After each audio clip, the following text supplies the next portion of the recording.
আজকে আপনাদেরকে দেখাবো আপনারা কিভাবে খুব সহজে আপনাদের প্রিয় মানুষকে বশীকরণ করবেন। অর্থাৎ আজকে যে তদবিরটি নিয়ে আপনাদের সামনে উপস্থিত হয়েছে, এই তদবিরটি দিয়ে আপনারা খুব সহজে আপনাদের ভালোবাসার মানুষকে বশীকরণ করতে পারবেন। অর্থাৎ আপনি যদি কোনো একটি মেয়েকে ভালোবেসে থাকেন, সে যদি আপনাকে ভালো না বেসে থাকে, এই তদবিরটি দিয়ে আপনি সহজেই ওই মেয়েটিকে আপনার প্রেমের জালে আবদ্ধ করতে পারবেন। এবং কোনো একটা মেয়ের সাথে যদি আপনার সম্পর্ক থাকে এবং আপনাদের দুজনের মধ্যখানে যদি ভালোবাসা বাড়াতে চান, অথবা হাজব্যান্ড ওয়াইফের মধ্যখানে যদি ভালোবাসা বাড়াতে চান, তাহলে এই তদবিরটি দিয়ে আপনারা সহজে কাজ করতে পারেন।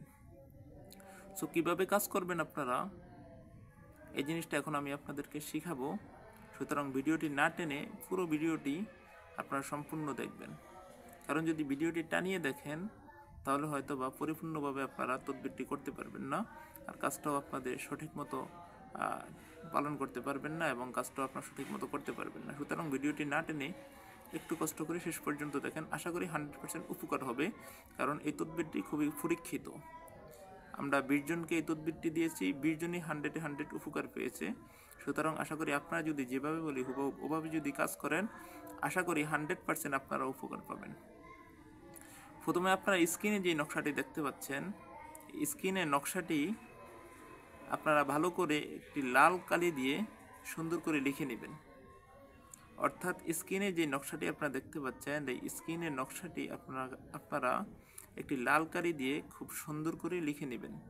যদি আপনারা লিখতে না পারেন, তাহলে আমাদের ফেসবুক পেজের লিঙ্ক আমরা ভিডিওর ডিসক্রিপশন বক্সে দিয়ে দিব। আপনারা ওখান থেকে আমাদের পেজে নক করবেন এবং আমাদের ওই পেজের মেসেঞ্জারে আমাদেরকে একটি মেসেজ দিবেন। আমরা আশা করি আপনাদেরকে নকশাটি সুন্দর করে লিখে পুষিয়ে দেব। এই নকশাটিকে ভালো করে লিখে প্রথমে সুন্দর করে লিখবেন এবং কোনো যেন ভুল না হয়। একটি কাগজে সুন্দর করে লাল কালি দিয়ে নকশাটি লিখবেন এবং এই নকশাটিকে লেখার পরে ভালো করে একটি কালো কাপড় দিয়ে পেঁচিয়ে নেবেন। আবারও বলি, নকশাটিকে সুন্দর করে একটি লাল কালি দিয়ে লেখার পরে নকশাটিকে ভালো করে একটি কালো কাপড়ে পেঁচিয়ে নেবেন। তৃতীয় নাম্বার, যখন আপনি এই নকশাটিকে কালো কাপড়ে পেঁচিয়ে নেবেন লেখার পরে, তখন এটি একটি তাবিজ হবে। এই তাবিজটিকে আপনি একটি কবরের ভিতরে পুঁতে দিবেন, অর্থাৎ যে কোনো একটি পুরানো কবরের ভিতরে গেড়ে দিবেন। 3টি কাজ করতে হবে। 1 নাম্বার, নকশাটিকে আপনি সুন্দরভাবে লিখতে হবে। দ্বিতীয় নাম্বার, নকশাটিকে লেখার পরে কালো কাপড়ে ভালো করে পেঁচিয়ে নিতে হবে। তৃতীয় নাম্বার, যখন আপনি এই নকশাটিকে লিখে ভালো করে পেঁচিয়ে কালো কাপড়ে পেঁচিয়ে নেবেন, তখন এটি একটি তাবিজ হবে। এই তাবিজটিকে আপনি যে কোনো একটি পুরানো কবরে পুঁতে দিবেন। তবে একটা কথা মনে রাখবেন, নকশাটির উপরের সাইডে আপনার নাম লিখবেন এবং নিচনের সাইডে যাকে বশীকরণ করবেন তার নাম লিখবেন। সে ছেলে হোক মেয়ে হোক, তার নাম এবং তার মায়ের নাম লিখবেন। এবং নকশাটির উপরের সাইডে আপনারা আপনার নাম এবং আপনার বাবার নাম লিখবেন।